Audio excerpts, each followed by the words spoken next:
दोस्तों, क्या हाल चाल है। आज की कहानी में एकदम बवाल होने वाला है। ह्योन वू जब यह सुनता है कि हॉलीवुड का इतना बड़ा सुपरस्टार ड्वेन एवंस उसका बहुत बड़ा फैन है, तो भाई का दिमाग एकदम सुन्न पड़ जाता है। वह गहरी सोच में पड़ जाता है और खुद से पूछता है कि क्या सच में एक सेलिब्रिटी की जिंदगी ऐसी ही होती है।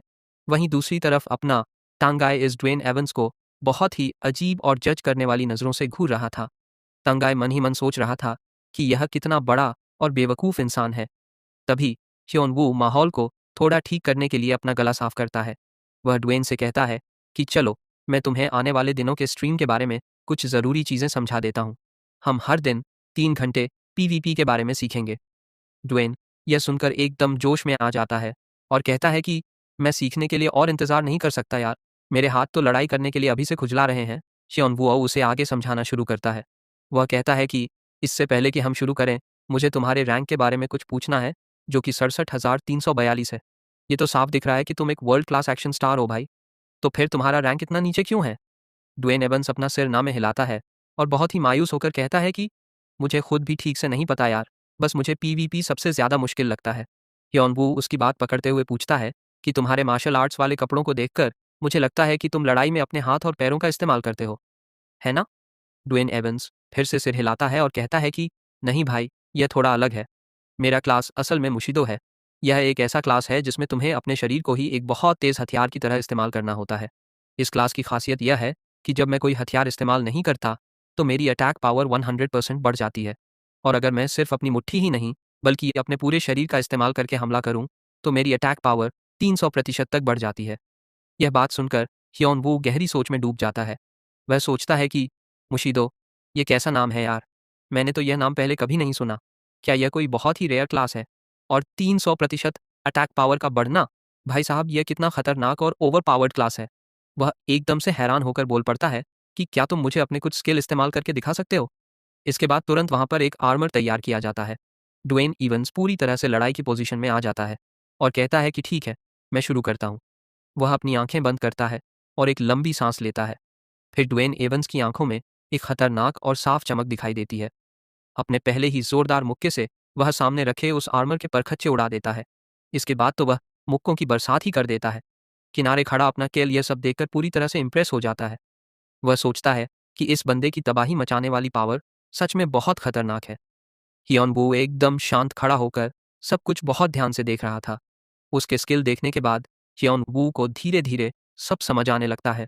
वह मन ही मन कहता है कि अच्छा, तो अब मुझे थोड़ा बहुत समझ आ रहा है कि ड्वेन का क्लास इतना रेयर क्यों है और इस क्लास वाले लोगों का रैंक इतना नीचे क्यों रहता है।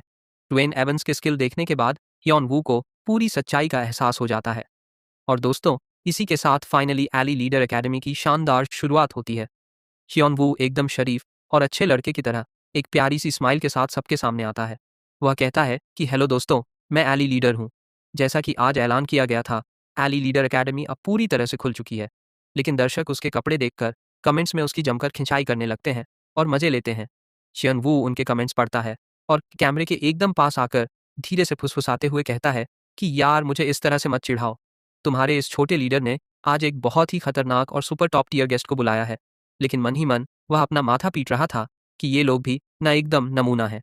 फिर वह एकदम सीरियस होकर फॉर्मल तरीके से बोलता है, तो दोस्तों, अब मैं एली लीडर एकेडमी के सबसे पहले ट्रेनी को बुलाना चाहता हूँ। वह मजाक करते हुए यह भी कहता है कि सब लोग हैरान होने के लिए अपनी कुर्सी की पेटी बांध लो। शियॉन वू बहुत ही तेज और जोश भरी आवाज में नाम पुकारता है, Hollywood superstar mister Dwayne Evans. वह आदमी एकदम हीरो वाले एक्सप्रेशन के साथ बाहर आता है और कहता है कि हेलो, मैं ड्वेन एवंस हूँ। यॉन वू देखता है कि चैट में एकदम सन्नाटा छा गया है। वह धीमी आवाज में पूछता है कि क्या हुआ दोस्तों, तुम सबको क्या लगता है, क्या यह एक टॉप टीयर गेस्ट नहीं है।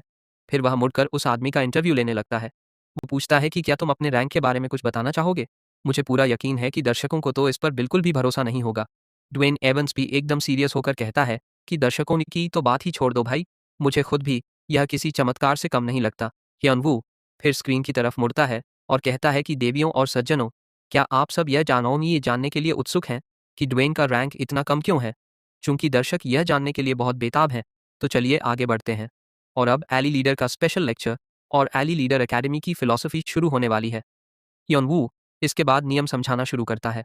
वह कहता है कि सबसे पहले हमें मिस्टर ड्वेन का असली स्किल लेवल चेक करने के लिए थोड़ा समय देना चाहिए। तुम्हारा मुकाबला इससे होगा। यह एक पहले से प्रोग्राम किया हुआ डमी है जिसे सबसे मुश्किल लेवल पर सेट किया गया है। मिस्टर ड्वेन, क्या तुम्हें लगता है कि तुम जीत पाओगे? वह आदमी एकदम पूरे कॉन्फिडेंस के साथ ऐलान करता है कि मैं ही जीतूंगा। यह सुनकर ह्योन वू जोर से बोलता है कि तो फिर चलिए शुरू करते हैं। ड्वेन और वह डमी तुरंत एक दूसरे की तरफ दौड़ पड़ते हैं। ह्योन वू यह सब बहुत ध्यान से देख रहा था और उसे एहसास होता है कि मैंने मिस्टर ड्वेन के स्किल पहले ही देख लिए हैं। उनका रैंक इतना कम होने के पीछे एक और बहुत बड़ा कारण है।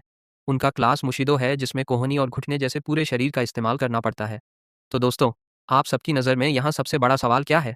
अगर वह अपने ही बराबर के स्किल वाले किसी इंसान से लड़ता है तो कौन जीतेगा? दर्शकों ने कमेंट्स की झड़ी लगा दी, जिन्हें ह्योन वू ने पढ़ा और तुरंत कहा कि बिल्कुल सही कहा दोस्तों। आमतौर पर दूरी का फायदा मिलने की वजह से एक स्पोर्ट्समैन हमेशा फायदे में रहेगा। ड्वेन के स्किल देखने के बाद ह्योन वू ने यह भी साफ कर दिया कि जहां तक मैं देख पा रहा हूं, मुशिदो के सारे स्किल सिर्फ और सिर्फ पास से लड़ने के लिए बने हैं। अगर इस सबसे बड़ी कमजोरी को दूर नहीं किया गया तो मुशिदो के लिए जीतना नामुमकिन के बराबर है। कुछ ही देर बाद उस डमी ने तुरंत ड्वेन के बाल कसकर पकड़ लिए। ड्वेन दर्द और गुस्से में जोर से चिल्लाया और गाली बकने लगा। बाहर खड़ा अपना ह्योन वू बस अपने दोनों हाथ जोड़कर भगवान से प्रार्थना ही कर सकता था। फिर उसने तुरंत एक आर्डर दिया। उसने कहा कि मिस्टर ड्वेन, अब आप लड़ना बंद कर सकते हैं। उसने बहुत ही ध्यान से पूरी बात समझाई और कहा कि अगर आप सावधान नहीं रहते तो पहले ही लेसन की शुरुआत में ही आपकी गर्दन आप पर सीधा वार हो सकता था। इस क्लास मुशिदो में आम फाइटर से ज़्यादा अटैक पावर तो है, लेकिन इसके साथ ही इसकी कोई बहुत बड़ी कमजोरी भी ज़रूर होगी, है ना? इस क्लास मुशिदो की कमजोरी वाली बात सुनकर ड्वेन एकदम चौंक जाता है। उसकी आंखें फटी की फटी रह जाती हैं। वह हैरानी से पूछता है, भाई तुम्हें यह कैसे पता चला? फिर ड्वेन अपनी दुख भरी कहानी सुनाने लगता है। वह बताता है कि ये मुशिदो क्लास वाले माना का इस्तेमाल नहीं कर सकते। मार्शल आर्ट्स के स्किल सीखना या माना को कंट्रोल करना तो ठीक है, लेकिन जैसे ही माना हमारे हाथों से बाहर निकलता है, दूरी का अंतर हमारी सबसे बड़ी कमजोरी बन जाता है। शायद यही वजह है कि मुशिदो की इतनी कमियां हैं। वह एकदम निराश होकर कहता है, यार मुझे लगता है कि अब मुझे अपना क्लास बदल लेना चाहिए। यह सुनकर अपना ह्योन वू एकदम हीरो वाली एंट्री मारता है और कहता है, भाई सच कहूं तो तुम्हें बिल्कुल भी टेंशन लेने की ज़रूरत नहीं है। आखिर मैं यहाँ किस लिए हूँ? तुम्हारी इसी परेशानी को दूर करने के लिए ही तो तुम्हारा भाई यहाँ खड़ा है। वह आगे बड़ी बड़ी बातें हाँकते हुए कहता है, जब तक तुम हर क्लास के लड़ने के तरीके और पीवीपी की सारी ट्रिक्स समझ लोगे, तब तुम्हें खुद एहसास होगा कि तुम्हारा क्लास कितना ज़्यादा कमाल का है। ह्योन वू आगे बढ़ता है और पूरे स्वैग के साथ कहता है, चलो अब मैं तुम्हें असली जलवा दिखाता हूँ। सामने खड़ा वह डमी भी लड़ने की पोजीशन में आ जाता है। वह डमी अपने हथियार के साथ पूरी स्पीड में ह्योन वू की तरफ दौड़ पड़ता है। ह्योन वू अपनी मुट्ठी कसता है और एकदम खतरनाक स्टेंस में आ जाता है। वह जोर से चिल्लाता है, एक मुशिदो के लिए किसी स्वॉर्ड्समैन को हराने का सबसे पहला तरीका। और अचानक से वह एकदम रुक जाता है। उसके हाथ बिल्कुल ढीले पड़ जाते हैं। ह्योन वू वहाँ एकदम शांति से खड़ा हो जाता है और बड़े ही कूल अंदाज में कहता है, कुछ भी ना करना है। भाई साहब, यह जवाब सुनकर ड्वेन का तो दिमाग ही हिल जाता है। वह बस फटी फटी आंखों से अवाक होकर उसे घूरता ही रह जाता है। और तभी सब देखते हैं कि वह डमी अब जमीन पर औंधे मुंह पड़ा हुआ था और पूरी तरह से शट डाउन हो चुका था। लाइव स्ट्रीम देख रहे सारे दर्शकों के दिमाग में भी एक बहुत बड़ा सवालिया निशान छप जाता है कि भाई ये हुआ क्या? ड्वेन अभी भी सदमे में वहीं खड़ा उसे देख रहा था। ह्योन वू के इस कारनामे के बाद पूरे एरिना में एकदम सन्नाटा छा जाता है। ड्वेन तो पूरी तरह से इंप्रेस हो चुका था। दर्शक भी एक साथ कमेंट्स में अपनी हैरानी जताने लगते हैं। ड्वेन अब ह्योन वू को एक अलग ही नज़र से देख रहा था, जैसे कोई भगवान मिल गया हो। तभी अचानक ह्योन वू अपना चेहरा दूसरी तरफ घुमाता है और शर्मिंदगी से अपना सिर खुजलाते हुए कहता है, यार मैं तो बस थोड़ा भौकाल जमाना चाहता था। ड्वेन को अभी भी कुछ पल्ले नहीं पड़ा था। वह मासूमियत से पूछता है, एली लीडर भाई, वो अभी क्या था? उसकी कन्फ्यूजन देखकर ह्योन वू समझाना शुरू करता है, चलो सब लोग शांत हो जाओ, मैं अभी समझाता हूँ कि कुछ ना करने का असली मतलब क्या होता है। वह पूरी डिटेल में ज्ञान बांटना शुरू करता है। बाहर से देखने पर एरिना में लड़ाई के फ्लो को कंट्रोल करना बहुत ज़रूरी लगता है, लेकिन अगर तुम ध्यान से देखो तो माइंड गेम सबसे ज़्यादा ज़रूरी होते हैं। क्या यह तुम्हें एक टर्न बेस्ड गेम जैसा नहीं लगता? मिस्टर ड्वेन, जब मैं कहता हूँ कि एरिना एक टर्न बेस्ड गेम की तरह है, तो एक प्लेयर के पास क्या क्या ऑप्शन होते हैं? ड्वेन थोड़ा दिमाग लगाता है और जवाब देता है, हमला करना या बचाव करना। ह्योन वू तुरंत उसकी बात काटते हुए कहता है, बिल्कुल गलत। वह और भी गहराई में जाकर समझाता है, अगर बात सिर्फ हमला करने और बचाव करने की होती तो यह सिर्फ स्टेट की लड़ाई बनकर रह जाती। अगर ऐसा हुआ तो हमें उस इंसान से हारना ही पड़ेगा जिसके स्टेट हमसे ज़्यादा है। इसलिए तुम्हें उन्हें अपने माइंड गेम में फंसाना होगा। हमला करना, बचाव करना स्किल इस्तेमाल करना, आइटम का इस्तेमाल करना, क्विट करना या भाग जाना। एक टर्न बेस्ड गेम में बहुत सारे ऑप्शन होते हैं और पीवीपी में भी इन्हीं ऑन ऑप्शन के बीच बहुत समानताएं होती हैं। ह्योन वू एकदम मजबूती से पॉइंट आउट करता है, सबसे आसान तरीका है कुछ ना करने का ऑप्शन चुनना। वह अभी अभी हुए मैच की याद दिलाता है। उस डमी ने मेरे एक्शन पर रिएक्ट किया तो उसने अंदाजा लगाया कि मैं उस पर हमला करूंगा। इससे मैं उसके हमले की रेंज और काउंटर का पता लगा सकता था। उस पल मेरा फैसला था। ह्योन वू को अचानक एक आइडिया आया था, कुछ ना करना।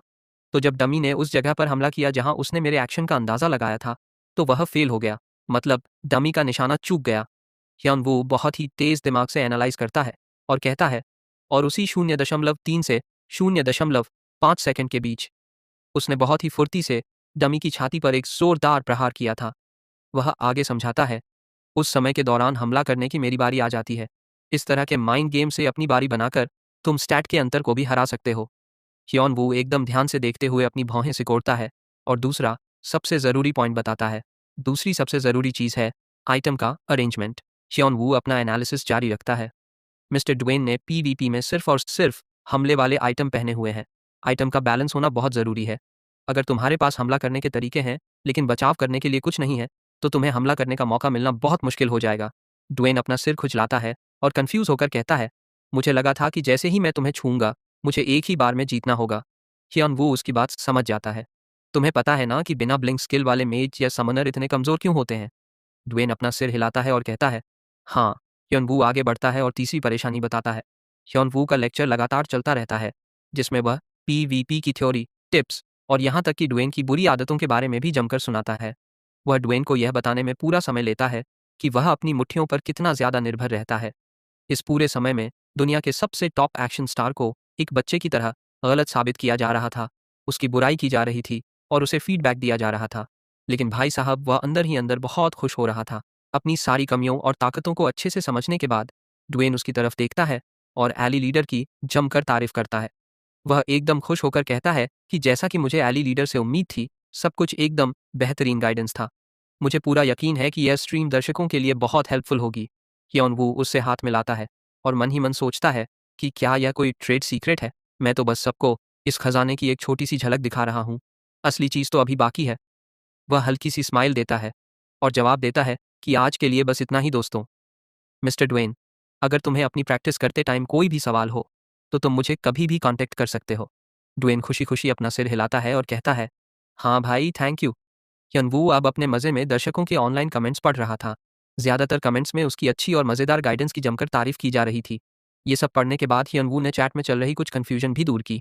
दर्शक कह रहे थे कि बिल्कुल सही कहा भाई, मुझे तो एली लीडर की स्ट्रीम देखने के बाद ही यह सब समझ में आया। लेकिन फिर कुछ कमेंट्स पढ़कर ह्योन वू फिर से गहरी सोच में पड़ जाता है। वह सबसे रिक्वेस्ट करता है कि दोस्तों प्लीज़ दूसरे गिल्ड या स्ट्रीमर्स का नाम यहाँ पर मत लो। वह मन ही मन सोचता है कि इस चैट रूम का माहौल अचानक से इतना अजीब क्यों हो गया है यार। ह्योन वू फिर सुझाव देता है कि मिस्टर ड्वेन, अगले हफ्ते से हम असली लड़ाई शुरू करेंगे। आज तुमने जो कुछ भी सीखा है उसे अपनी लड़ाई में इस्तेमाल करने की कोशिश करना। वह आदमी एकदम पक्के इरादे के साथ स्माइल करता है और कहता है, हाँ एली लीडर, बिल्कुल। इसके बाद ह्योन वू पूरी तरह से थक हार कर अपने घर वापस आता है। वह पेट पकड़कर कहता है कि यार मुझे बहुत तेज भूख लगी है। अपना योंगचन उसे इतना उदास और नीचे देखते हुए पाता है तो उसके पास आकर वो पूछता है, अरे भाई, क्या तूने फिर से कोई पंगा कर दिया है क्या? ह्योन वू एकदम मायूस होकर जवाब देता है कि मैं क्या पंगा करूंगा यार, मैंने तो बस अभी अपनी स्ट्रीम खत्म की है। तभी योंगचान उसे अपना फ़ोन दिखाता है और कहता है, तो फिर ये सब क्या है नमूने? फ़ोन की स्क्रीन पर बहुत सारे आर्टिकल्स की लाइन लगी हुई थी जिन पर बड़े बड़े अक्षरों में लिखा था, एली लीडर ने अरीना के टिप्स खोले, और इसी तरह की बहुत सारी न्यूज़ छपी हुई थी। योंगचान अपनी आंखें सिकुड़ता है और एकदम सोच में पड़ते हुए पूछता है कि भाई, क्या सच में सब कुछ ठीक है? ह्योन वू वह सब पढ़ता है और हामी भरते हुए कहता है कि लोग बहुत तेज़ी से आगे बढ़ रहे हैं, लेकिन इसका मुझसे कोई लेना देना नहीं है। ऐसा तो है नहीं कि मैं जानबूझकर किसी को टारगेट कर रहा था। योंगचान यह सुनकर कहता है कि लेकिन क्या वे लोग भी ऐसा ही सोचते हैं? वे तो शायद तुझे नोचने के लिए बेताब बैठे होंगे। लेकिन ह्योन वू को इस बात की कोई टेंशन नहीं थी। वह एकदम चिल होकर कहता है कि तो मैं क्यों टेंशन लूँ? एक सॉसेज खाते हुए वह एकदम तीखे अंदाज में जवाब देता है कि तुझे तो पता ही है ना कि जो गिल्ड मुझसे पंगा लेते हैं उनका क्या हाल होता है। उन्हें जो उखाड़ना है उखाड़ लेने दे। सीरियसली यार। ह्योन वू खाते खाते फिर से रोना शुरू कर देता है। यार बहुत तेज़ भूख लगी है, क्या थोड़ा चिकन मंगा लें? योंगचान यह देखकर एकदम बेबस होकर वहाँ से चला जाता है। और कहता है कि ठीक है भाई, तेरा पेट है या कोई बिना पेंदे का कुआं। अब सीन बदलता है और हमें एक बहुत ही शानदार और लग्जरी महल दिखाई देता है। अंदर मोनोटॉमिक गिल्ड का एक मेंबर बहुत ही डरे हुए अंदाज में रिपोर्ट देता है। वह कांपते हुए कहता है कि गिल्ड मास्टर बुदोंग यहाँ नहीं है। इस बार की हालत तो पहले से भी ज्यादा खराब लग रही है। एली लीडर की स्ट्रीम की रीच ने इस बार सिर्फ हमें ही नहीं बल्कि बाकी स्ट्रीमर्स के भी होश उड़ा दिए हैं। मार्को यह सब सुनकर एकदम आग बबूला हो जाता है। पैट्रिक आगे कहता है कि ऐसा लगता है कि उसका ऐसा करने का कोई इरादा नहीं था, लेकिन मार्को एकदम चिढ़ जाता है और गुस्से में टेबल पर जोर से लात मारता है। एली लीडर, मुझे वह बंदा शुरू से ही बिल्कुल पसंद नहीं है। मार्को फिर और पूछताछ करता है और कहता है कि क्या तुम्हें पूरा यकीन है कि उसने यह सब जानबूझकर नहीं किया है? पैट्रिक उसे याद दिलाते हुए कहता है कि हाँ, मुझे पूरा यकीन है। वह तो अपनी खुद की स्ट्रीम के एंड में एकदम से चौंक गया था। उसने तो स्ट्रीम को ठीक से एंड किए बिना ही बंद कर दिया था। मार्को यह सुनकर और भी ज्यादा भड़क जाता है। अगर मुझे पहले से पता होता कि वह इतना बड़ा बन जाएगा तो मैं उसे उसी समय कुचल देता। पैट्रिक अपनी बात जारी रखता है और कहता है कि शायद हमें भी एली लीडर की तरह कुछ काम की इन्फॉर्मेशन देनी चाहिए। दर्शक अब हमारे पास नहीं आएंगे क्योंकि उनकी जगह अब एली लीडर ने ले ली है। वह मार्को को खास तौर पर समझाता है कि पहले की तरह इसे इग्नोर करना अब कोई हल नहीं है। मार्को एकदम ब्लैंक होकर पूछता है कि क्या सच में ऐसा है? वह एकदम अकड़ दिखाते हुए कहता है कि एली लीडर, वह तो अपने नाम की तरह ही एक बहुत बड़ा फ्रॉड है। रेना और किंग ऑफ मास्क को हराना तो बस एन की मदद से किया गया एक ड्रामा था। इस बार भी वह पक्का कुछ छोटी मोटी प्रॉब्लम सॉल्व करेगा और फालतू की कंट्रोवर्सी खड़ी करेगा। स्ट्रीमिंग को वैसे ही चलने दो जैसे चल रही है। हमने अगली बार के लिए मेन सिनेरियो ढूंढ लिया है। अभी के लिए हमारी गिल्ड मेन सिनेरियो पर फोकस करेगी। अगर इस बार का मेन सिनेरियो यूनिक हुआ तो हमारे दर्शक फिर से बढ़ जाएंगे। मार्को की ये सब बातें सुनकर पैट्रिक को एकदम बेचैनी होने लगती है। वह सोचता है कि क्या होगा अगर हम अपनी पीवीपी टीचिंग भी खो दें और वह सिनेरियो भी हमारे हाथ से निकल जाए। वह तो सबसे बुरा केस होगा। योनवू की स्ट्रीम की बदौलत साको स्ट्रीमर भी सामने आ गया है। इस इवेंट से कम्युनिटी में आग लगने की उम्मीद थी, लेकिन यह तो मेरी सोच से भी ज्यादा जल्दी ठंडा हो गया। योंग चान जो ह्योनवू के काम पर नजर रखे हुए था, उसने देखा कि यह सब तो उस बड़े बम के सामने कुछ भी नहीं है। असल में यह अरेना के तीसरे एनिवर्सरी अपडेट का कंटेंट था। योंग चान स्क्रीन पर दिख रही इन्फॉर्मेशन को देखकर एकदम कंफ्यूज हो गया था। मैंने सुना है कि इस बार टॉप रैंकर रैंक 100 तक पहुंच गया है। ये सच में बहुत इंप्रेसिव है ना? योनवू एक हल्की सी स्माइल देता है। वह पूरे कॉन्फिडेंस के साथ कहता है कि अब मुझे उस नंबर 1 की जगह पर कब्जा करने में ज्यादा टाइम नहीं लगेगा। उसके बगल में बैठा योंगचान जोर से चिल्लाता है कि बहुत ज्यादा शोर मत मचा, पहले पूरा पढ़ तो ले नमूने। योंगचान जैसे ही आगे पढ़ता है, उसकी आंखें फटी की फटी रह जाती हैं। वह पूरी तरह से सुन्न पड़ जाता है भाई। वह देखता है कि इस नए पैच का कंटेंट 4 बड़े हिस्सों में बंटा हुआ है। वह खुद को रोक नहीं पाता और जोर से चिल्लाता है, भाई ये तो। फिर वह धीरे से अपनी नजरें घुमाकर अपने शियोनवू की तरफ देखता है। शियोनवू के चेहरे पर तो मानो दुनिया की सबसे बड़ी और चमकती हुई स्माइल थी। उसकी वो हद से ज्यादा खुशी देखकर योंगचान मन ही मन एकदम जल भुनकर सोचता है कि यार ये पूरा का पूरा कंटेंट तो साफ साफ इसी के लिए बनाया गया है। शियोनवू की आंखों में तो जैसे खुशी के मारे तारे चमक रहे थे। उसकी एक्साइटमेंट 7वें आसमान पर थी। वो था अरीना का तीसरा एनिवर्सरी स्पेशल अपडेट। योंगचान एकदम हैरानी से अपनी आंखें फाड़ फाड़ कर कंप्यूटर की स्क्रीन को घूर रहा था। उसमें लिखा था कि तीसरे जॉब चेंज के लिए लेवल 200 तक पहुंचना जरूरी है। उसके बगल में बैठा अपना हायऑन वू भी यह सब देखकर एकदम हैरान था।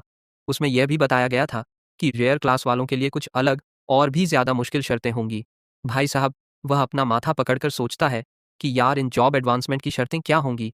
बस यह सोचकर ही मेरे दिमाग की नसें फटने लगी हैं। फिर सीन बदलता है और एक बहुत ही खतरनाक और अफरा तफरी वाले शहर का नज़ारा दिखता है। दूसरा बड़ा अपडेट था सीज वॉरफेयर एक्टिविटी का नया रूप। अब से सिस्टम पूरी तरह से बदल गया था ताकि आम प्लेयर या गिल्ड भी अपने खुद के महल पर कब्जा कर सकें। भले ही यह कोई स्पोर्ट्स ना हो, लेकिन भाई सीज वॉरफेयर का मज़ा ही कुछ और है। यह गेम में बहुत ही ज़्यादा अट्रैक्टिव होता है। अनाउंसमेंट आगे बचती है। एक महल का मालिक बनने के लिए आपको शाही परिवार के लिए बहुत बड़ा योगदान देना होगा और उनकी नज़रों में अपनी पहचान बनानी होगी। साथ ही आपका रैंक कम से कम बैरन या उससे ऊपर का होना चाहिए। यह सुनते ही हियनवू के होठों पर एक बहुत ही शैतानी और चौड़ी स्माइल आ जाती है। वह अपनी नज़रें उठाता है और उसके चेहरे पर एक अजीब सी बेताबी और घमंड साफ झलक रहा था। वह पूरे स्वैग में कहता है, आखिरकार शाही परिवार के लिए की गई मेरी सारी मेहनत अब रंग ला रही है। तबीयत एक बहुत ही सीरियस अनाउंसमेंट गूंजती है। तीसरा, योंगचान का चेहरा एकदम टेंशन में आ जाता है और वह हकलाते हुए कहता है, ये तो। लेकिन इससे पहले कि वह अपनी बात पूरी कर पाता, वह साइड में ऐसे देखता है जैसे कुछ बहुत गहरा सोच रहा हो। तभी अचानक सिस्टम की आवाज़ गूंजती है। सीज वॉरफेयर के अलावा एक और कंटेंट है जिसने सबका ध्यान अपनी तरफ खींचा है। वो है पेट सिस्टम को एक्टिवेट करने का नया अपडेट। वह आवाज़ 1 सेकंड के लिए रुकती है और फिर धमाका करती है, और वो है पेट अरीना। स्क्रीन पर दिखाई देता है कि अरीना में बहुत सारे खूंखार जानवर एक दूसरे को फाड़ खाने के लिए तैयार खड़े हैं। वह आवाज़ आगे समझाती है, यह अरीना खास तौर पर पेट ऑनर्स के लिए है, बिल्कुल किसी रेगुलर अरीना की तरह। हर सीजन के अंत में सबसे टॉप रैंक वाले पेट्स के मालिकों को इनाम में बहुत सारा पैसा दिया जाएगा। भाई साहब, पैसा! ये शब्द सुनते ही ह्योन वू का चेहरा लालच और खुशी के मारे 1000 वॉट के बल्ब की तरह जगमगा उठता है। वह जोर से चिल्लाता है, पैट अरीना, भाई यही तो है मेरे तंगाई का असली स्टेज। डेस्क पर रखे कंप्यूटर से आवाज़ धीरे धीरे आती है, यह पेट अरीना इस एनिवर्सरी इवेंट के दौरान रिलीज होने वाला है। सिस्टम आगे कहता है, बाकी की सारी डिटेल बाद में अनाउंस की जाएगी। जैसे ही वो आवाज़ बंद होती है, ह्योन वू के चेहरे पर एक डरावनी और पागलों वाली चाहत दिखने लगती है। वो एकदम खूंखार तरीके से कहता है, ये है एक असली और दमदार अपग्रेड। मैं किसी भी हालत में नंबर को 1 की पोजीशन अपने हाथ से जाने नहीं दे सकता। उसकी आवाज़ एकदम गहरी और सोच में डूबी हुई थी। वह खुद से कहता है, मुझे लगता है कि अब मुझे तंगाई के साथ थोड़ा अच्छे से पेश आना पड़ेगा। नहीं नहीं यार, वो तो पहले ही पानी के 3 हिस्से पी चुका है। मुझे लगता है मुझे अपने हिस्से का पानी भी उसी को दे देना चाहिए, ताकि वो एकदम तगड़ा हो जाए। उसके बगल में बैठा बेचारा योंग चन एक ठंडी सांस लेता है और रोतलू शक्ल बनाकर कहता है, यार मुझे भी अब एक पेट पालना पड़ेगा। अब सीन सीधा गेम के अंदर शिफ्ट होता है। इस समय अपना ह्योन वू एक बहुत ही घने और डरावने जंगल के बीचों बीच अकेला खड़ा था। तभी सिस्टम अचानक एक नोटिफिकेशन दिखाता है। ह्योन वू एकदम कंफ्यूज होकर अपना हाथ अपने सिर के पीछे ले जाता है और खुजलाने लगता है। यार, हम लोग कब से बिना किसी सुराग के बस इसी जगह के गोल गोल चक्कर काटे जा रहे हैं। मैं आखिर इस क्वेस्ट को पूरा कैसे करूं? एक पल के लिए ह्योन वू के दिमाग में एक इंसान का नाम आता है। शायद मुझे सीक जोंग से पूछना चाहिए। मुझे याद है उसने कहा था कि माइनर्स के पास कुछ इन्फॉर्मेशन होती है। लेकिन भाई जैसे ही उसने यह सोचा, उसका चेहरा एकदम टेंशन से पीला पड़ गया। नहीं भाई, बिल्कुल नहीं। वो नमूना पक्का फिर से मुझे अपनी गिल्ड में शामिल होने के लिए पकाने लगेगा। तबीयत अचानक अपने तंगई को किसी खतरे का एहसास होता है। वह बहुत ही सावधानी से अपना सिर घुमाता है। वह लगातार अपने पीछे की तरफ इशारा करते हुए जोर से चिल्लाता है, मास्टर, पीछे कुछ है जो बहुत जोर जोर से आवाज़ कर रहा। यह सुनकर ह्योन वू फुर्ती से एक छलांग लगाता है और पास के एक पेड़ की डाल पर जाकर खड़ा हो जाता है। अचानक से उसकी आंखें फटी की फटी रह जाती हैं और वह एकदम सदमे में आ जाता है। वह देखता है कि एक बहुत ही विशाल और खूंखार मॉन्स्टर अपने हाथ में एक भारी हथियार पकड़े खड़ा है। ह्योन वू का दिमाग एकदम सुन्न पड़ जाता है और उसमें सवालों की झड़ी लग जाती है। एक वर्क, तंगाई उसकी तरफ इशारा करते हुए जोर से चिल्लाता है, मास्टर, वहां पर एक बहुत बड़ा वर्क खड़ा है। ह्योन वू एकदम हैरान होकर उसे देखता है। इस सुनसान पहाड़ी इलाके में तो वर्क नहीं होने चाहिए यार, और इसके शरीर पर वो अजीब सा टैटू कैसा है?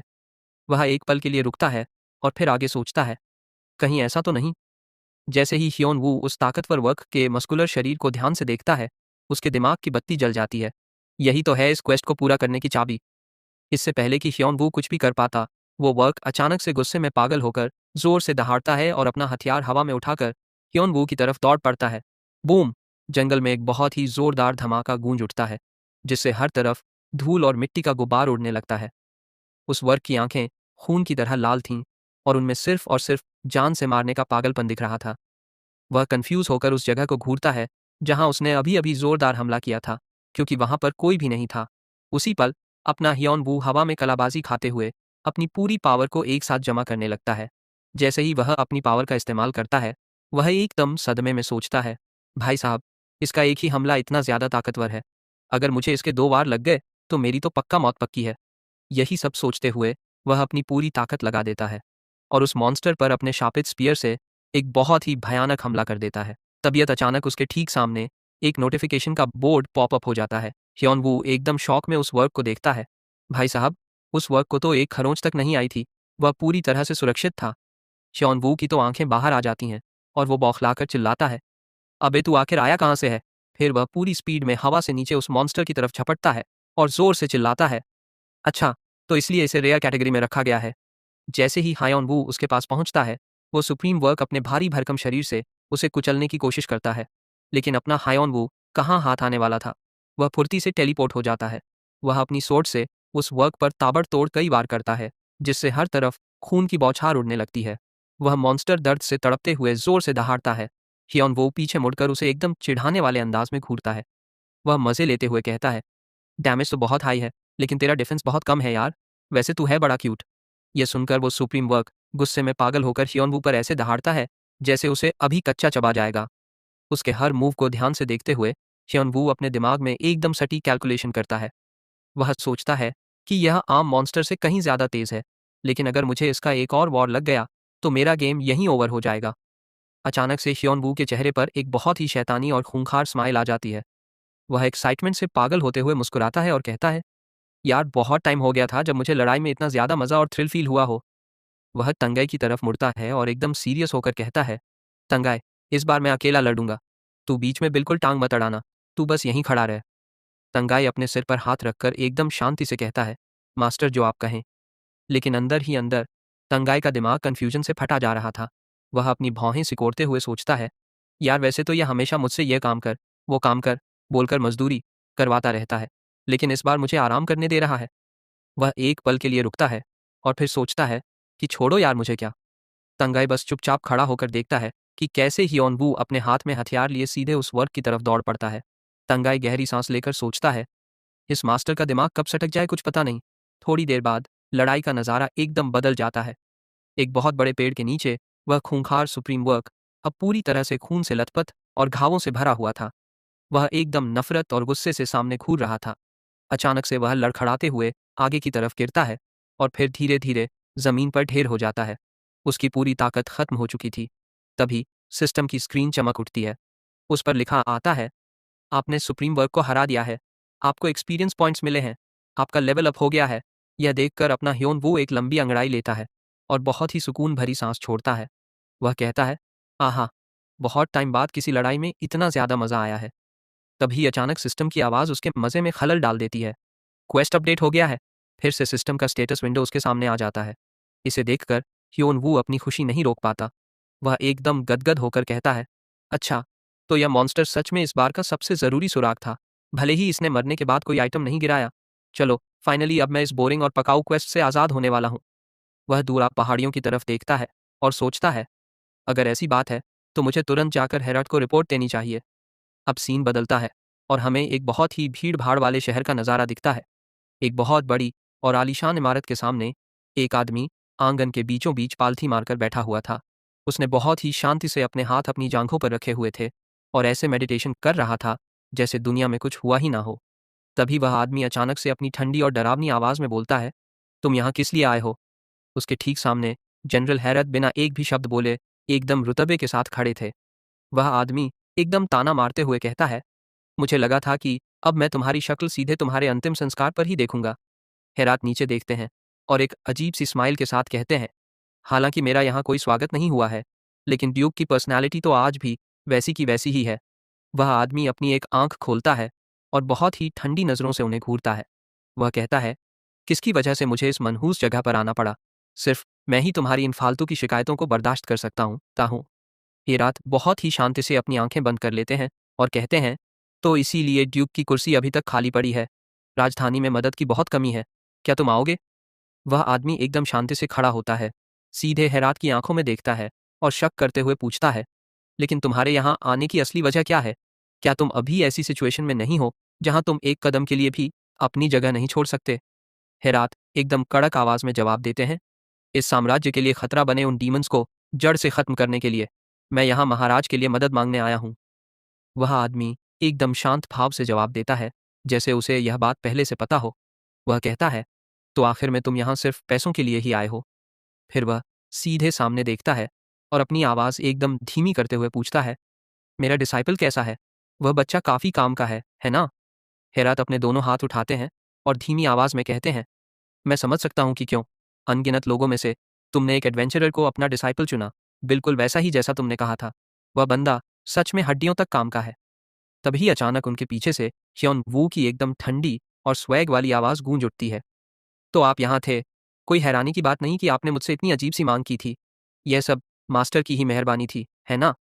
वह धीरे धीरे चलकर जनरल हैरत के पास आता है और उनके कान में फुसफुसाते हुए कहता है, सर हैरात, अगर आप मुझे बिना कुछ बताए सीधे यहाँ आ जाएंगे तो मैं क्या करूँगा? उसके चेहरे पर थोड़ी सी टेंशन साफ दिख रही थी। वह पूछता है, वैसे आप यहाँ कर क्या रहे हैं?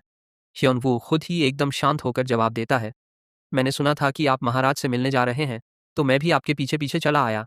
फिर वह एकदम कॉन्फिडेंस के साथ सीधे उनकी आंखों में देखता है और कहता है, मुझे पता था कि आपको मेरी ज़रूरत ज़रूर पड़ेगी। ह्योन-वू फिर उन दोनों के सामने एकदम सीना तानकर खड़ा हो जाता है और पूरी सिचुएशन की रिपोर्ट देना शुरू करता है। वह कहता है, हालांकि मैं उस मॉन्स्टर वेव के आने का असली कारण तो नहीं ढूंढ पाया, लेकिन मैंने एक ऐसे मॉन्स्टर को मार गिराया है जो डार्क मैजिक से इन्फेक्टेड था, और सबसे अजीब बात, उसके शरीर पर एक टैटू भी था। यह बताते हुए उसकी आवाज़ शक के मारे एकदम धीमी हो जाती है। वह आगे कहता है, खैर जो भी हो, मुझे लगता है कि इसका उस मॉन्स्टर वेव से कोई ना कोई कनेक्शन ज़रूर है। यह सुनकर लेब्रॉन की भौहें एकदम तन जाती हैं। वह हैरानी से कहता है, एक मॉन्स्टर जिसके शरीर पर टैटू था। फिर वह अपनी पावर को जमीन पर जोर से दे मारता है। वह पूछता है, क्या वो टैटू कुछ ऐसा दिखता था? देखते ही देखते सबके सामने मिट्टी में एक निशान उभर कर आ जाता है। अपना हियोन वू उस ड्राइंग की तरफ उंगली उठाते हुए एकदम शौक में पूछता है, मास्टर, आपने ये कैसे किया? लेकिन वो आदमी उसके सवाल का कोई जवाब नहीं देता। बस उसके मुंह से एक ही शब्द निकलता है, जैसा मुझे लगा था। वह जनरल हरात के कंधे पर हाथ रखता है और एकदम सीरियस होकर कहता है, लिपस सिटी में वो विद्रोही अभी भी अंधेरे में छिपकर अपना काम कर रहे हैं। ऐसा लगता है कि डार्क मेजर्स ने अपनी चाल चलनी शुरू कर दी है। वह धीरे से अपनी पीठ घुमाता है और गहरी सोच में डूबते हुए कहता है, मुझे लगता है कि उनका निशाना सीधा हमारा साम्राज्य है। उसके पीछे खड़े हरत भी एकदम मजबूती से हामी भरते हुए कहते हैं, अगर और भी साफ साफ कहूं तो उनका निशाना सीधा सिंहासन है। इसके बाद लेब्रॉन तुरंत अपना कोट पहनता है और जल्दबाजी में उनके साथ निकल पड़ता है। वह कहता है, हमें तुरंत महाराज से मिलने जाना होगा। हमारे साम्राज्य का भविष्य अब पूरी तरह से इसी बात पर टिका हुआ है। तभी अचानक एक आवाज़ गूंजती है, ह्योन-वू, तुम भी हमारे साथ चलो। भाई साहब, यह सुनकर ह्योन-वू का चेहरा एकदम जम जाता है और उसका दिमाग सवालों से भर जाता है। वह मन ही मन रोते हुए सोचता है, यार, ये लोग अचानक से इतने सीरियस क्यों हो गए? और मेरे इनाम का क्या होगा भाई? अब सीन बदलता है और हमें सम्राट अलेक्जेंडर दिखाई देता है। वह अपनी आंखें फाड़कर सामने घूरते हुए कुछ सोच रहा था। वह एकदम आराम से अपनी टांग पर टांग रखकर बैठता है और बोलता है, तो डार्क मेजर्स फिर से वापस आ गए हैं, है ना? फिर वह अपने गहनों से लदे हुए हाथों को ऐसे देखता है जैसे उसे दुनिया की किसी बात से कोई फर्क ही ना पड़ता हो। वह मजे लेते हुए कहता है, तो अब तुम लोग इतनी छोटी सी बात के लिए मुझसे मदद मांगने आए हो? लेब्रॉन एकदम बेबस होकर सामने देखता है और सोचता है कि ये कैसा अजीब आदमी है यार। उसके बगल में खड़े हरत एकदम शांति से समझाते हैं, महाराज, उनका निशाना सीधे आप हैं। मैं इसलिए और फोर्स मांग रहा हूं ताकि हमारी सुरक्षा में कोई भी चूक ना रह जाए। अलेक्जेंडर ठंडी नज़रों से लेब्रॉन की तरफ देखता है और पूछता है, ड्यूक लेब्रॉन, क्या तुम्हें भी इन सब छोटी मोटी बातों में पड़ने की ज़रूरत है? लेब्रॉन अपनी आंखें बंद करता है और धीरे से अपना सिर हिलाते हुए कहता है, बिल्कुल महाराज, आप ही तो इस साम्राज्य के पिलर हैं, इस राज्य के बेटे हैं। मेरा मानना है कि इससे पहले कि वो लोग सिंहासन के लिए कोई खतरा बने, हमें उन सबको जड़ से मिटा देना चाहिए। जैसे ही उसने अपनी बात खत्म की, अलेक्जेंडर का चेहरा गुस्से से लाल हो जाता है और वह अपनी मुट्ठी कस लेता है। वह एकदम से भड़क जाता है और जोर से चिल्लाता है, हरत, तो फिर तुम ही आकर इस सिंहासन पर बैठ जाओ ना। मैं खुद जाकर लॉटो की कमान संभाल लूंगा। मैं तो किसी सुनसान जगह पर जाकर आराम करूंगा। नीचे खड़ा अपना लेब्रॉन ये सब देखकर एकदम पक जाता है। वह मन ही मन सोचता है, लो भाई, इसका रोना फिर से शुरू हो गया। हरत के चेहरे पर एक हल्की सी स्माइल आ जाती है। वह बहुत ही प्यार से पूछते हैं, आप कह रहे हैं कि आप लौटो जाएंगे? इसका मतलब तो यह हुआ कि आप खुद रणभूमि में उतरकर इस पूरी सिचुएशन को संभालेंगे। उनकी बात खत्म होते ही अलेक्जेंडर एकदम बम की तरह फट पड़ता है और जोर से चिल्लाता है, तुम और तुम लोग बस मुझे परेशान करने के लिए जो मन में आता है वही करते हो, है ना? फिर वह गुस्से में नीचे खड़े उन तीनों की तरफ उंगली उठाता है। ठीक है तुम। वह एक पल के लिए रुकता है और फिर सीधे अपने शियोन वू की तरफ मुड़कर हुक्म देता है, शियोन वू, चूंकि तुम ही उस चीज को ढूंढने गए थे और उसी वजह से यह सब हुआ है, तो अब तुम ही इसकी जिम्मेदारी लोगे और इस प्रॉब्लम को सॉल्व करोगे। भाई साहब, यह फरमान सुनकर शियोन वू के तो तोते उड़ जाते हैं। वह कंफ्यूज होकर खुद की तरफ उंगली उठाता है और हकलाते हुए कहता है, मैं? अरे मैं कैसे? अलेक्जेंडर तुरंत उसकी तरफ एक चीज फेंकता है और सीरियस होकर कहता है, हाँ बिल्कुल तुम। और हाँ, इस बार मैं तुम्हें तुम्हारा इनाम भी दूंगा। ह्योन-वू फुर्ती से उस चीज को कैच कर लेता है और अगले ही पल उसके सामने सिस्टम का स्टेटस विंडो पॉपअप हो जाता है। उस पर लिखा था, सस्पिशियस मॉन्स्टर को मार गिराया गया है। आपने शाही परिवार के लिए 3000 कंट्रीब्यूशन पॉइंट्स हासिल कर लिए हैं। आपको सम्राट का रिवॉर्ड मिल गया है। ह्योन-वू के हाथ में उस चमकते हुए ऑर्ब को देखकर अलेक्जेंडर एकदम सीरियस आवाज में कहता है, इसे लेकर तुरंत रॉयल लाइब्रेरी जाओ। वहां का रखवाला तुम्हें तुम्हारा इनाम दे देगा। सिस्टम विंडो पर छपी उस इन्फॉर्मेशन को पढ़ने के बाद ह्योन वू का चेहरा खुशी के मारे फूल कर कुप्पा हो जाता है। वह मन ही मन एकदम पागल होते हुए सोचता है, एक स्किल बुक? भाई, यह तो बहुत ही पावरफुल आइटम है। मुझे तो वैसे भी एक नए स्किल की बहुत सख्त ज़रूरत थी। रॉयल लाइब्रेरी तो पक्का एकदम स्पेशल ग्रेड की स्किल बुक से खचाखच भरी होगी। यही सब सोचते हुए वह एकदम खुश होकर अलेक्जेंडर की तरफ देखता है और तारीफों के पुल बांधते हुए कहता है, जैसी कि मुझे उम्मीद थी, सम्राट का इनाम कभी भी किसी को निराश नहीं कर सकता। तभी उसके बगल में खड़ा लेब्रॉन बहुत ही धीमी आवाज में पुकारता है, डिसाइपल। उसकी आवाज एकदम सीरियस हो जाती है। मुझे तुमसे कुछ बहुत ज़रूरी बात करनी है, तो यहाँ से जाने से पहले एक बार मेरी जगह पर ज़रूर आना। हियन वू एकदम चौंक जाता है और उसका चेहरा फिर से कन्फ्यूजन से भर जाता है। अब सीन बदलता है और हम शाही महल के एक बहुत लंबे से गलियारे में पहुंच जाते हैं। वहां पर एकदम सामने डायमंड माउंटेन सीना ताने खड़ा था। वह एकदम भारी आवाज में पूछता है, एक्सप्लोरर, तुम्हें इस रॉयल लाइब्रेरी में क्या काम है? अपना हायोन वू एकदम साफ साफ उसके सामने खड़ा होता है और पूरे स्वैग में जवाब देता है, मैं हियोन वू हूँ। मैं यहाँ इसलिए आया हूँ क्योंकि महाराज सम्राट ने कहा था कि वो मुझे इनाम में एक स्किल बुक देंगे। फिर वह अपनी जेब से वही चमकता हुआ ऑर्ब निकालकर उसे दिखाता है। डायमंड माउंटेन एकदम धीरे से पीछे मुड़ता है और भारी भरकम दरवाजे को खोल देता है। वह कहता है, ठीक है, यह सच में उन्हीं का निशान है। तो क्या तुम ही वो एडवेंचरर हो जिसके बारे में सब कहते हैं कि वो लेब्रॉन का डिसाइपल है? वह अपनी बात आगे बढ़ाता है, तुम्हें पता है, इस जगह पर तुम्हारे मास्टर से जुड़े हुए सारे रिकॉर्ड्स भी मौजूद हैं। इसी के साथ लाइब्रेरी का वो विशाल दरवाज़ा पूरी तरह से खुल जाता है। अंदर जाते ही हियन वू की आंखें फटी की फटी रह जाती हैं। वहाँ किताबों की बहुत लंबी लंबी कतारें लगी हुई थीं। डायमंड माउंटेन की आवाज़ एकदम सीरियस हो जाती है।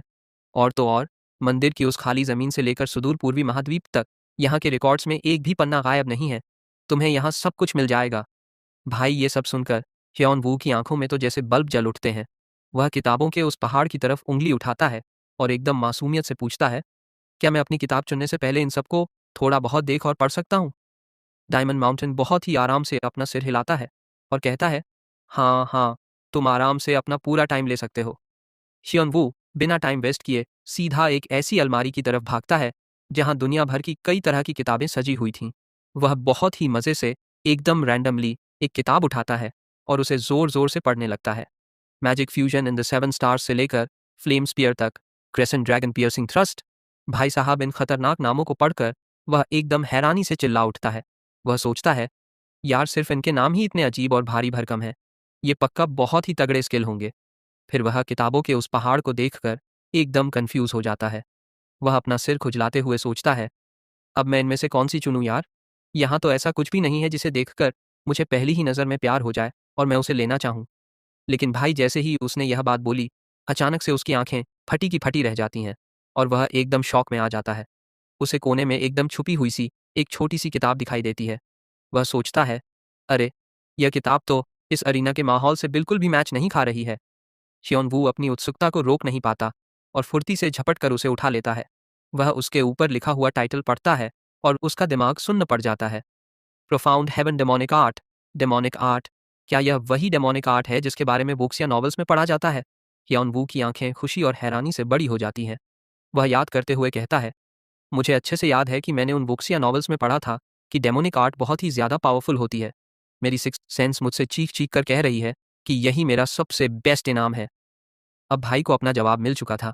वह पूरे स्वैग में सोचता है, अगर मुझे इनमें से कोई एक ही चुननी है तो मैं पक्का इसी किताब को चुनूंगा।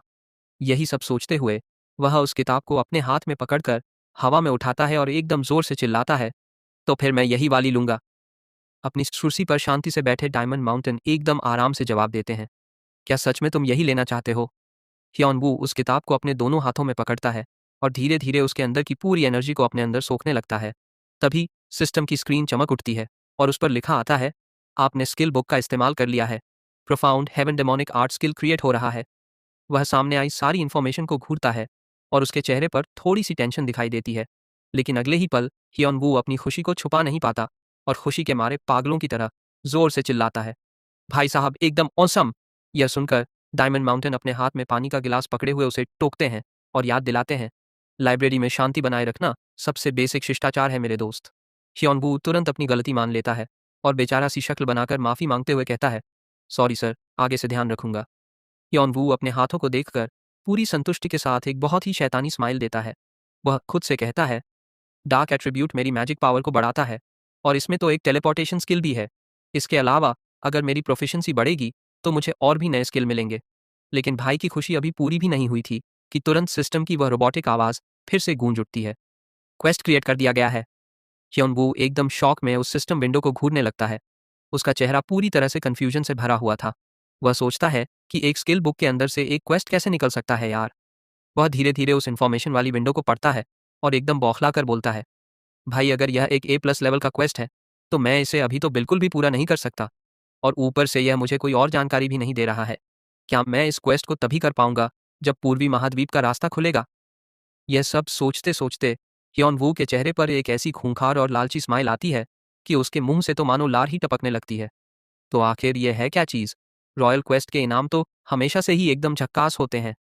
इसके बाद तो ह्योन वू एकदम श्रद्धा और प्यार में डूबकर जोर से चिल्लाता है, आई लव यू मेरे महाराज, मेरे प्यारे सम्राट। बेचारे डायमंड माउंटेन फिर से अपनी पूरी सहनशीलता के साथ वही बात दोहराते हैं, लाइब्रेरी में शांति बनाए रखना। लेकिन इससे पहले कि वह अपनी बात पूरी कर पाते, अपना लेब्रॉन एकदम सीरियस और खूंखार एक्सप्रेशन के साथ वहां एंट्री मारता है। वह ह्योन वू के उस खुशी से चमकते हुए चेहरे को देखता है और एकदम धीमी आवाज में ताना मारते हुए कहता है, तुझे इतना खुश देखना सच में बहुत रेयर है नमूने। ह्योन वू अपना सिर खुजलाने के लिए हाथ उठाता है और बेवकूफ़ों की तरह हंसते हुए कहता है, हाँ मास्टर, क्या मैं सच में इतना खुश लग रहा हूँ? लेब्रॉन चारों तरफ नज़र घुमाता है और एकदम शांत आवाज़ में उसकी बेइज्जती करते हुए कहता है, मैं तुझे हर दिन ट्रेनिंग ग्राउंड में खेलते हुए देखता हूँ, इसलिए मुझे पता ही नहीं था कि तू कोई काम भी करता है। तो मतलब तू काम भी करता है, हैं? लेब्रॉन उसे एकदम धीमी और डरावनी आवाज़ में घूर कर देखता है। तू मुझे क्या समझता है बे? ह्योन-वू को अभी भी कुछ पल्ले नहीं पड़ा था। वह एकदम मासूमियत से दोबारा पूछता है, आपके कहने का क्या मतलब है मास्टर? लेब्रॉन उसे एकदम सीरियस होकर घूरता है और पूछता है, बच्चे, क्या तू किसी गिल्ड में शामिल है? ह्योन-वू उल्टा उसी से सवाल कर लेता है। गिल्ड? लेब्रॉन उसे याद दिलाते हुए आगे समझाता है, इस बार तू इस क्वेस्ट को अकेले अपने दम पर पूरा नहीं कर सकता। अगर तेरे पास कोई गिल्ड नहीं है, तो क्या तू लड़ाई के लिए कुछ लोगों को इकट्ठा कर सकता है? ह्योन-वू मन ही मन सोचता है, एक क्वेस्ट। फिर वह एकदम शांत होकर साफ साफ शब्दों में कहता है, हालांकि मैं किसी गिल्ड में तो नहीं हूं, लेकिन मेरी बहुत लोगों से जान पहचान है। पिछली बार जिस न्यू वर्ल्ड गिल्ड ने विद्रोह को दबाया था, मैं उनके बहुत ही क्लोज हूं। लेब्रॉन यह सुनकर एकदम हैरान रह जाता है। वह ताना मारते हुए जवाब देता है, यह तो बहुत ही ज्यादा हैरानी की बात है यार, मुझे तो पता ही नहीं था कि तेरे कोई दोस्त भी हैं। यह सुनते ही ह्योन वू एकदम भड़क जाता है और जोर से चिल्लाता है, मेरे बहुत सारे दोस्त हैं, शायद आपसे तो कई गुना ज्यादा है मास्टर। फिर वह उंगलियों पर गिनते हुए धीरे धीरे उनके नाम बताने लगता है, योंगचान, सिएकजोंग, दोंगू, केल, कैप और मा सुन। वह एक पल के लिए रुकता है और फिर आगे बोलता है, हाँ, और याई हुजी और यीहोंगदू भी तो हैं। यह बोलते हुए वह अपना हाथ आगे बढ़ाता है और पूरे घमंड के साथ कहता है, देखा, मेरे पास पूरे 8 दोस्त हैं। लेब्रॉन थोड़ा सा झुकता है और एकदम रोस्ट करते हुए कहता है, इतने से दोस्त गिनाने के लिए तुझे बार बार उंगलियों पर गिनती करनी पड़ी? लग रहा है तू आजकल कुछ ज्यादा ही शिकार कर रहा है, तेरा दिमाग काम नहीं कर रहा। तभी अचानक सिस्टम विंडो फिर से पॉपअप हो जाता है। क्वेस्ट क्रिएट कर दिया गया है। लेब्रॉन उसे एकदम सीरियस होकर घूरता है और सीधा मुद्दे की बात पर आता है। वह कहता है, शॉर्ट में कहूँ तो कुछ बहुत ही तगड़े और स्किल्ड लोगों को बुला और उनके साथ हिजिनी माउंटेन रेंज की तरफ निकल जा। उसकी भारी आवाज़ पूरे कमरे में गूंज उठती है। जाकर हमारे साम्राज्य के गार्ड्स की मदद कर और उन विद्रोहियों के बारे में इन्फॉर्मेशन निकाल कर ला। अपना ह्योन वू अब पूरी तरह से सिस्टम की उस इन्फॉर्मेशन को घूर रहा था और उसके चेहरे पर टेंशन के पसीने साफ देखे जा सकते थे। वह सोचता है, यह तो एक मंथली सिनेरियो है यार, ये महीने में सिर्फ एक ही बार आता है। लेब्रॉन के अंदाजे के हिसाब से तो यह क्वेस्ट इतना ज़्यादा मुश्किल है कि मैं इसे अकेले तो बिल्कुल भी पूरा नहीं कर सकता। मुझे बाकी प्लेयर्स की मदद तो लेनी ही पड़ेगी। यह तो प्लेयर्स के बीच एक इन्फॉर्मेशन की जंग बन जाएगा। यही सब सोचते हुए वह एकदम सीना तान कर लेब्रॉन के सामने खड़ा होता है और पूरे कॉन्फिडेंस के साथ कहता है, ठीक है मास्टर, तो फिर मैं अभी जाकर तैयारी शुरू करता हूँ। लेब्रॉन बहुत ही शांत आवाज़ में जवाब देता है, ठीक है। अचानक से ह्योन वू रुक जाता है। अरे हाँ, एक मिनट। वह मुड़कर लेब्रॉन की तरफ देखता है और अपने हाथ से एक अजीब सा इशारा करते हुए कहता है, अगली बार जब मैं लौट कर आऊँगा ना, तो मैं रेन का कोई मामूली नाइट नहीं रहूँगा। मेरी पोजीशन इससे कहीं ज़्यादा ऊंची होगी। लेब्रॉन यह सुनकर बस हल्के से मुस्कुराता है और कहता है, मैं तेरे लौटने का इंतजार करूंगा, मेरे बेवकूफ़ और जल्दबाज डिसाइपल। अब सीन बदलता है और हमें महल के बाहर का नज़ारा दिखाई देता है। आसमान एकदम साफ था, उसमें धूल का एक कण भी नहीं था। अचानक से दोंगू अपनी पूरी ताकत के साथ आगे की तरफ एक जोरदार मुक्का मारता है। उसके सिर्फ एक मुक्के से वह मॉन्स्टर हवा में उड़ता हुआ दूर जाकर गिरता है और उसके परखच्चे उड़ जाते हैं। तभी उसके पीछे से एक हंसने की आवाज़ आती है। इंटरेस्टिंग। दोंगू पीछे मुड़ता है और पूछता है, क्या हुआ भाई, क्या चल रहा है? सीक जोंग बहुत ही मज़े से एक मरे हुए मॉन्स्टर के ऊपर बैठा हुआ था। वह एकदम शांति से जवाब देता है, मेरे छोटे भाई का अभी अभी फ़ोन आया था।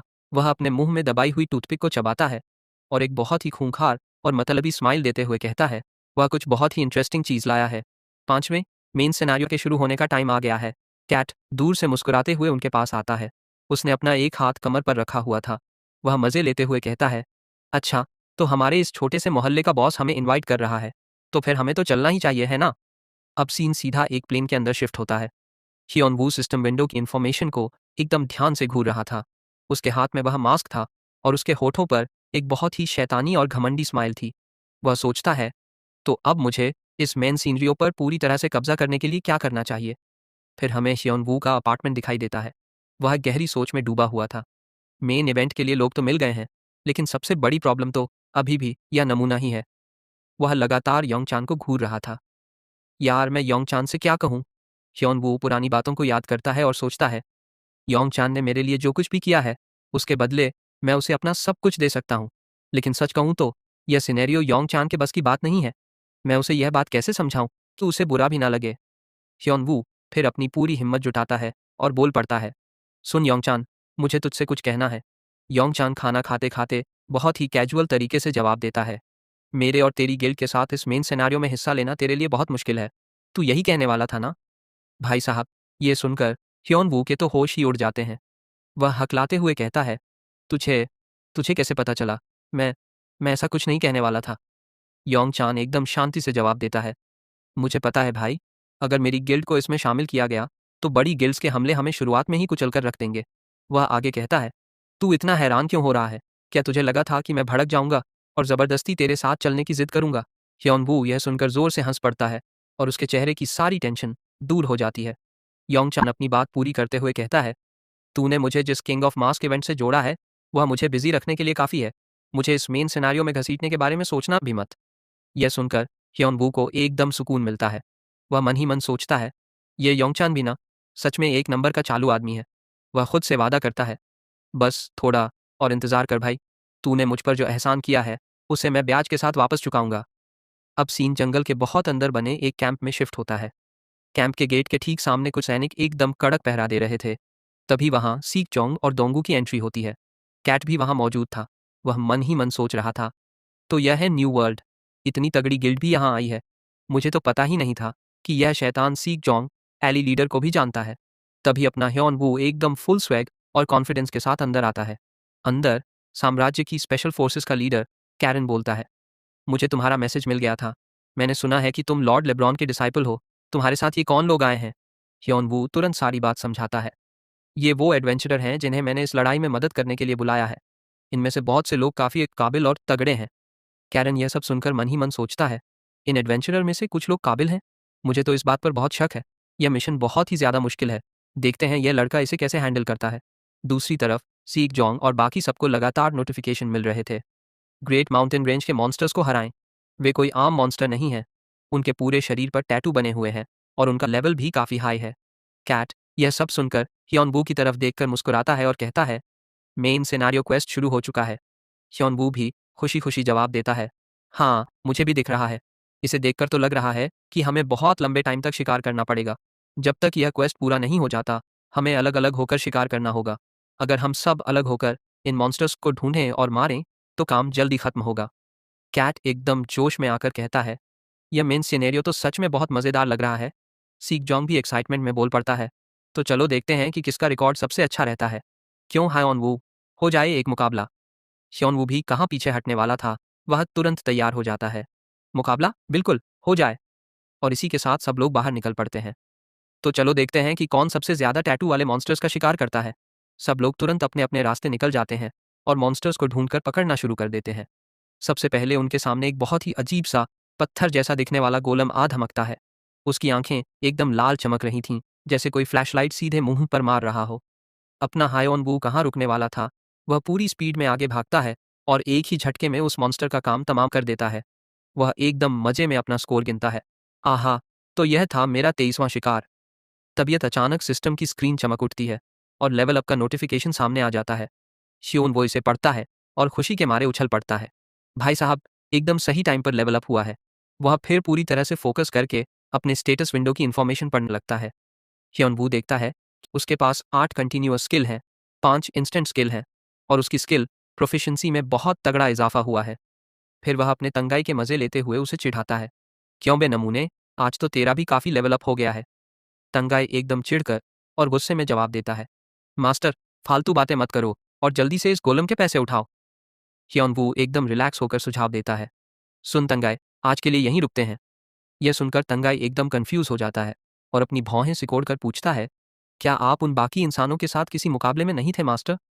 ह्योनवू अपनी आंखें छोटी करता है और एक बहुत ही चालू सी स्माइल देता है, अबे यार, हमने कोई शर्त थोड़ी लगाई थी, तो फिर इतनी ज्यादा मेहनत क्यों करनी? अगर इस मुकाबले के बहाने उन्हें यह क्वेस्ट पूरा करने का मोटिवेशन मिल रहा है तो मैं उनका बहुत बहुत आभारी हूँ। यह सुनकर तंगाई एकदम भड़क जाता है और जोर से डांटते हुए कहता है, आप लोगों के इस जीतने वाले नेचर का इतना गलत फायदा क्यों ही उठा रहे हैं? भी आए हैं एकदम कंजूस और चालू मास्टर। ह्योन वू एकदम शांति से जवाब देता है, मुझे वीडियो भी अपलोड करने हैं और अपनी क्लास की तैयारी भी करनी है। मेरे पास करने के लिए दुनिया भर के काम है। वैसे अगर तू चाहे तो हम और खाना खरीदने के लिए शॉपिंग पर चल सकते हैं। भाई साहब, खाने का नाम सुनते ही तंगाई का तो सुर ही बदल जाता है। वह तुरंत अपनी बात से पलटते हुए कहता है, मास्टर, मैंने आपको कंजूस और चालू कहा, उसके लिए मैं अपने शब्द वापस लेता हूँ। चलिए जल्दी से शॉपिंग पर चलते हैं। घर वापस आने के बाद और कंप्यूटर पर थोड़ी देर काम करने के बाद ह्योन वू एकदम खुश होकर चिल्लाता है, लो भाई हो गया, ग्रासेल के हमले वाला वीडियो अपलोड हो गया है। अब देखते हैं कि पब्लिक का क्या रिएक्शन आता है। वह आराम से बैठकर लोगों का फीडबैक पढ़ने लगता है और मन ही मन खुश होता है, वाह यार, इस वीडियो पर भी लोगों का रिएक्शन एकदम कड़क आ रहा है। लेकिन तभी उसकी नज़र एक कमेंट पर पड़ती है। अफ्रीकन ईगल नाम के एक बंदे ने लिखा था कि यह तो सिर्फ अपने आइटम के भरोसे उड़ रहा है, इसमें इतना महान क्या है? ह्योन वू वह कमेंट पढ़ता है और एकदम सन्न रह जाता है। वह स्क्रीन पर ऐसे ही कई सारे चिढ़ाने वाले और मज़े लेने वाले कमेंट्स देखता है। अगर मेरे पास ऐसे आइटम होते तो मैं भी यह सब अकेले कर लेता, इसमें कौन सी बड़ी बात है? और भी ना जाने क्या क्या लिखा था। यह सब पढ़कर तो ह्योन वू का खून खौल उठता है। सिर्फ आइटम के भरोसे? क्या तुम्हें पता भी है कि इन स्किल और आइटम को पाने के लिए मैंने कितनी हड्डियां तोड़ी हैं और कितनी मेहनत की है? उसका हाथ गुस्से से कांपते हुए तुरंत माउस को पकड़ लेता है। बिना कुछ जाने तुम्हारे अंदर ऐसा बोलने की हिम्मत कैसे हुई? अगर इसका नाम ईगल है तो यह पक्का उस डोंग हनबेई का ही कोई फैन होगा। मुझे इस नमूने का कुछ तो इलाज करना ही पड़ेगा। उसी रात एक दूसरे अपार्टमेंट की बिल्डिंग में स्क्रीन पर अपने लिए ऐसे नेगेटिव कमेंट्स देखकर ह्योन वू ने उसे सीधा ब्लॉक कर दिया था और यह देखकर अपना अफ्रीकन ईगल यानी डोंग हनबाएक एकदम गुस्से से पागल हो गया था। वह पागलों की तरह बार बार टेबल पर जोर जोर से मुक्के मार रहा था। कमीना कहीं का। बाहर खड़े लोगों ने यह शोर सुना और भागकर अंदर देखने आए। क्या हुआ भाई? हमें बाहर तक आवाज आ रही है। आवाज यहीं से आ रही है ना? क्या हुआ हनबाएक? वह आदमी जबरदस्ती एक झूठी स्माइल देता है और अपना सिर हिलाते हुए कहता है, नहीं नहीं कुछ नहीं, बस मेरा सिर कीबोर्ड से टकरा गया था। दरअसल यह आदमी कोई और नहीं बल्कि डोंग हनबाएक ही था, जिसे लोग अफ्रीकन ईगल के नाम से जानते थे। बाहर से वह एकदम शांत दिख रहा था, लेकिन अंदर ही अंदर उसके सीने में आग धधक रही थी। उस कमीने ने सिर्फ मेरा ओपिनियन देने के लिए मुझे ब्लैकलिस्ट कर दिया। एली लीडर, तू तो एक नंबर का कमीना है। अगली बार तू मुझे कहीं दिख गया ना तो तेरी मौत पक्की है। दूसरी तरफ किसी का दुश्मन बहुत ही धीरे धीरे अपने कदम बढ़ा रहा था। अचानक से एक पावर का सोर्स बाहर निकलता है और कई सारे आर्मर सेट वहां तैयार हो जाते हैं। एक बहुत ही डार्क और खतरनाक सी एनर्जी बाहर आती है और उस पूरे आर्मर को अपने अंदर लपेट लेती है। इसके बाद बहुत ही जोरदार और खूंखार लड़ाई की आवाज़ें आने लगती हैं। ह्योन वो इसी मौके का फ़ायदा उठाकर उस पूरी अफरा तफरी को शांत करने के लिए आगे बढ़ता है। थोड़ी देर बाद वह रुकता है और एक सुकून की सांस लेता है, लेकिन अचानक से उसके पेट में एक बहुत ही अजीब सी हलचल होने लगती है। ह्योन वो आगे की तरफ झुक जाता है। उसका पेट एकदम अजीब तरीके से गुड़गुड़ कर रहा था। यार, मुझे इतनी तेज़ उल्टी जैसी फीलिंग क्यों आ रही है? वह मन ही मन सोचता है। यह हेवनली वॉक स्किल बिल्कुल आसान नहीं है भाई। इसे इस्तेमाल करके ऐसा लग रहा है जैसे मैंने बहुत ज़्यादा पी ली हो और मैं नशे में हूँ। मेरा पूरा शरीर मेरे कंट्रोल से बाहर हो रहा है और मैं अपने मूवमेंट्स को संभाल ही नहीं पा रहा हूँ। ह्योन वू धीरे धीरे लड़खड़ाते हुए खड़ा होता है। इस स्किल को अच्छे से इस्तेमाल करने में अभी काफ़ी टाइम लगेगा। वैसे भी ड्वेन के साथ मेरी अपॉइंटमेंट में सिर्फ 10 मिनट ही बचे हैं। मुझे शायद अपना मास्क पहन लेना चाहिए। वह अपना मास्क बाहर निकालता है और उसे पहन लेता है। मुझे इन बचे हुए 10 मिनट में और ज़्यादा प्रैक्टिस करनी होगी। लेकिन जैसे ही ह्योन वू वहाँ से जाने वाला होता है, तभी ड्वेन वहाँ आ धमकता है। हेलो! ह्योन वू एकदम से डर जाता है और बुरी तरह चौंक कर ज़मीन पर गिर पड़ता है। वह हड़बड़ाते हुए कहता है, मिस्टर ड्वेन, आप थोड़ा जल्दी नहीं आ गए? ड्वेन अपना सिर खुजलाता है और एक बहुत ही प्यारी और मासूम सी स्माइल देते हुए कहता है, हाँ, मुझे हर जगह 10 मिनट पहले पहुंचने की आदत है। ह्योन वू अंदर ही अंदर टेंशन में आ जाता है। क्या इसने मेरा असली चेहरा देख लिया? मुझे लगा था कि चूंकि यह एक बहुत बड़ा सुपरस्टार है तो यह कभी भी टाइम पर नहीं आएगा। मुझे लगा था कि यह बहुत घमंडी और दिखावा करने वाला होगा, लेकिन यह तो बहुत ही ज़्यादा डाउन टू अर्थ है। क्या शानदार इंसान है यार। फिर वह अपने मास्टर वाले स्वैग में ड्वेन से पूछता है, तो मिस्टर ड्वेन, पिछली बार मैंने आपको जो कुछ भी सिखाया था, क्या आपने उसकी प्रैक्टिस की है? वह आदमी बिना किसी हिचकिचाहट के एकदम कॉन्फिडेंस से पूछता है, क्या आप खुद देखना चाहेंगे? उसी पल वह डमी अपने हाथ में सोर्ड लेकर उनके पास आ जाता है। ड्वेन भी पूरी तरह से लड़ने की पोजीशन में आ जाता है। ह्योन वू एकदम पीछे खड़ा होकर शांति से सब कुछ देख रहा था। ड्वेन पूरे कॉन्फिडेंस के साथ सीना तानकर कहता है, तो चलिए देखते हैं कि आपके इस सबसे पहले स्टूडेंट ने खुद में कितना सुधार किया है। और इसी के साथ वह डमी सबसे पहला वार करता है और सीधे ड्वेन पर हमला करने के लिए दौड़ पड़ता है। लेकिन अपना ड्वेन भी अब कच्चा खिलाड़ी नहीं रहा। वह बहुत ही आराम से उस पहले हमले को चकमा दे देता है और अगले ही पल ड्वेन अपनी पूरी ताकत से डामी की तरफ एक जोरदार मुक्का जड़ देता है। बाहर खड़ा अपना हायोन वू ये सब देखकर थोड़ा टेंशन में आ जाता है। वह सोचता है, क्या यह ठीक है? इसके मूवमेंट्स तो एक हफ्ते पहले से कहीं ज़्यादा बेहतर हो गए हैं। इस नमूने ने पक्का पूरे हफ्ते बिना रुके दिन रात प्रैक्टिस की है। ऐसा लग रहा है कि यह सिर्फ टाइम पास नहीं कर रहा था, बल्कि इसने सच में बहुत ज़्यादा पसीना बहाया है। ह्योन वू के दिमाग में अचानक एक बात आती है, अगर तुम सिर्फ इसके इस सीधे साधे चेहरे को देखोगे तो तुम इसके अंदर छुपे हुए टैलेंट को कभी नहीं पहचान पाओगे। मेरे इस पहले स्टूडेंट ने सच में बहुत ही ज़्यादा मेहनत की है। ड्वेन का वो खतरनाक काउंटर अटैक देखकर ह्योन वू खुशी से चिल्ला उठता है, भाई साहब, यह तो सच में बहुत कड़क था। थोड़ी देर बाद वह लड़ाई खत्म हो जाती है। ह्योन वू उसके पास जाता है और लगातार ड्वेन की तारीफों के पुल बांधने लगता है। वह कहता है, मुझे लगता है कि तुमने एकदम झक्कास लड़ाई की। यह सुनकर वो सुपरस्टार अंदर ही अंदर खुशी से पागल हो रहा था। ह्योन वू उसकी तारीफ करना जारी रखता है। कोई भी इस बात पर यकीन नहीं करेगा कि यह वही प्लेयर है जो एक हफ्ते पहले एकदम नौसिखिया था। तुम्हारी यह परफॉर्मेंस ब्रॉन्ज मेडल जीतने के लिए एकदम काफ़ी है। ट्वेन थोड़ा शर्माते हुए जवाब देता है, thank you Ellie leader. Hyun Woo उसे कुछ ज़रूरी बातें भी याद दिलाता है। तो अब से हम और भी ज़्यादा कड़ी प्रैक्टिस करेंगे। चलो तुम्हारे उस 67,342 वाले कचरा रैंक से हमेशा के लिए छुटकारा पाते हैं। तो चलो अब लाइव स्ट्रीम शुरू करते हैं। इस समय वह एरेना पूरी तरह से खाली था। Hyun Woo live broadcast on करता है और अपने असली यूट्यूबर वाले स्वैग में आ जाता है। हेलो दोस्तों, एली लीडर एकेडमी के दूसरे एपिसोड में आप सबका स्वागत है। हम एक बार फिर से अपने ट्रेनी ड्वेन के साथ वापस आ गए हैं। आज मिस्टर ड्वेन रैंक्ड मैचेस खेलेंगे। हम हर मैच के बाद फीडबैक लेंगे और पूरा एनालिसिस करेंगे। ह्योन वू खास तौर पर जोर देते हुए कहता है, सब लोग इसके स्किल पर पूरा ध्यान देना। मैं शर्त लगाता हूँ कि तुम सब एकदम हैरान रह जाओगे। ड्वेन भी अब स्क्रीन पर आ रहे कुछ कमेंट्स को पढ़ रहा था। यह देखकर अपना ह्योन वू पूरे कॉन्फिडेंस के साथ पूछता है, तो दोस्तों, क्या तुम लोग एक शर्त लगाना चाहते हो? वह बिना किसी हिचकिचाहट के अपनी शर्तें रख देता है।